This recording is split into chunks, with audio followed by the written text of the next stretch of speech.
Hello. हा ए माऊली शिरसाट बोलतोय. बोला, काय म्हणता? माझं बोलणं अर्ध राहिलं ताई, तुम्ही फोन कट केला त्या दिवशी. हम्म. तुम्ही जेव्हा समजा असं तुम्ही कोणत्या परत आधार परत का फोन करताय? त्या दिवशी मी तुम्हाला सांगितलं ना, काय माझ्या सांग भावना ज्या आहेत मी तुम्हाला सांगितल्या. काय भावना आहेत? कशाला फोन अहो, करताय तुमच्या तुम्ही? काय भावना आहेत ताई?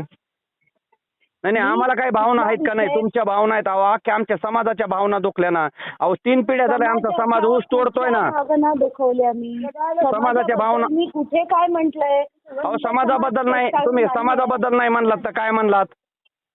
काय हा? बोलले मी ते तुम्ही ऐका परत एकदा. अहो ऐकलंय ना. तुम्ही काय म्हणलात की मुंडे साहेबांनी नोकरीला लावलंय. मुंडे साहेबांनी नोकरीला लावलंय का आम्हाला? अहो आमचे आई बापा 50-50 वर्ष झाले ऊस तोडते. तुम्ही ऊसाच्या फडात गेलात का कधी? ऊसात काय असतं माहितीये का तुम्हाला? ऊसतोड कामगारांसाठी मी जितकं लढले ना तितकं कोणी लढलं नसेल. काय लढला ताई? तुम्ही ऐका ताई, ऐकून घ्या. ऊसाच्या फडात तुम्ही जाऊन बघा काय शेतकऱ्याचे हाल असते, त्या ऊसतोड कामगाराचे हाल काय असतात. तुम्ही मला सांगा समाजाबद्दल मी काय बोलले? काय बोललं? समाजाबद्दल तुम्ही असं बोललात. आणि ऐका मी दुसरी गोष्ट सांगतो. बीडमध्येच समाजाचे नोकर आहेत का ताई? महाराष्ट्राच्या कान्याकोपऱ्यात जा, चांद्यापासून बांद्यापर्यंत जा. तुम्हाला किती कलेक्टर, एसपी, DYSP जरा समाजाचे त्यांच्या हुशार येऊ लागले.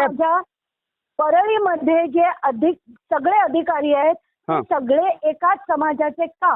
बिंदू नामावली नावाचा जो प्रकार असतो तो कशासाठी असतो की प्रशासनात सगळ्या समाजाला इक्वल चांगलं रिप्रेझेंटेशन मिळावं.